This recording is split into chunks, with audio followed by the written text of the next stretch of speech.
Hi, I'm Marty Nemko. Even though the unemployment rate is the lowest in 50 years, many people are attracted to self-employment. A particularly intriguing type of self-employment is a private practice. Whether you're a therapist, a doctor, lawyer, architect, whatever, many people prefer the autonomy and control of private practice over having to play by the rules and politics that are inherent in organizations. But starting and succeeding in private practice can feel daunting. I hope this little talk will help. Especially when you're just starting out, it's tempting to be a generalist. After all, newbies don't feel expert at anything. Besides, when struggling, it's hard to turn away clients even when their problem isn't in your wheelhouse. But do realize that specialization has many advantages, and that if you learn in the time-effective way I'm going to describe in a minute or so, you can often, in a short time, be good enough to legitimately claim you're a specialist. No, in the beginning you're not going to be world-class, but your fee won't be either. Specialization allows you to feel real expertise, reducing the imposter syndrome that is pervasive, especially among generalists. Also, specializing allows you to market in a targeted way. For example, as an anger management or interracial relationship specialist rather than as a generic counselor. Not only does that reduce your marketing costs, most people would rather consult with someone who specializes in their problem. Do pick a niche that builds on your natural strengths, your experiences, and your interests, but keep the market in mind. For example, growth niches would seem to be, counseling on marijuana or other substance abuse, LGBT or interracial couples. If you're a lawyer, you might specialize in employee claims or in immigration. An architect might specialize in small space building or mixed-use infill housing. Physicians might specialize in palliative care or tropical diseases.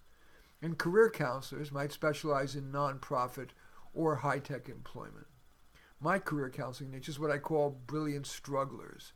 That is, doctors, lawyers, professors, psychotherapists, and so on, who despite having a high IQ, struggle professionally and often personally. How about going about learning your specialty? Well, whether your field requires certification for basic employment, like as in a psychotherapist, doctor, or lawyer, or it doesn't require such certification, as in the case of consultants and coaches, you can often learn your specialty more efficiently than with courses, let alone certificates or degrees. Those are inefficient because you're learning masses of material all at once at a pace that may not suit you. And if you're taking a course at a university, it's often taught by an academic rather than by a master practitioner. I believe the model that I use to become a career counselor is appropriate for many people and in many fields.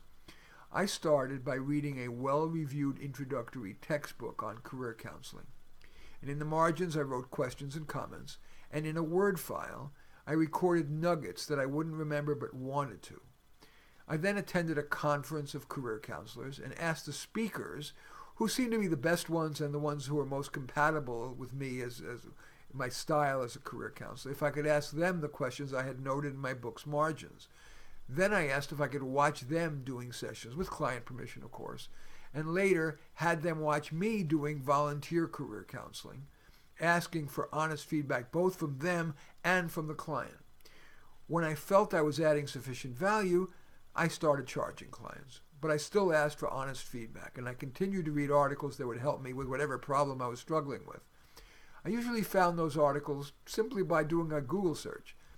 Anyway, with that learning method, I soon developed a full practice and have long enjoyed a very high client satisfaction rate and top Yelp reviews. Now let's turn to getting clients. To pick a helping professional, most people use a personal referral or Yelp reviews. But when starting out, you don't have those. So begin by creating a simple website that describes what you do and your approach. Then, make a list of your friends, family, and colleagues that might hire you or refer you to people who could hire you. Email them the link to your website, and then phone and maybe offer to get together with anyone on your list whom you think is worth the time. Now, let's assume you have at least a few clients. Soon after you've finished working with a client, phone them and say, for example, "You popped into my head and I'm wondering how you're doing." don't ask for referrals or whether they could use more sessions. That would make transparent that your main interest is not them, but getting more clients. Now, this may be surprising, but I have not found that writing articles or books, making these videos, or doing media appearances to be a good source of clients. I get 90% of my clients from referral from past clients or from friends or colleagues.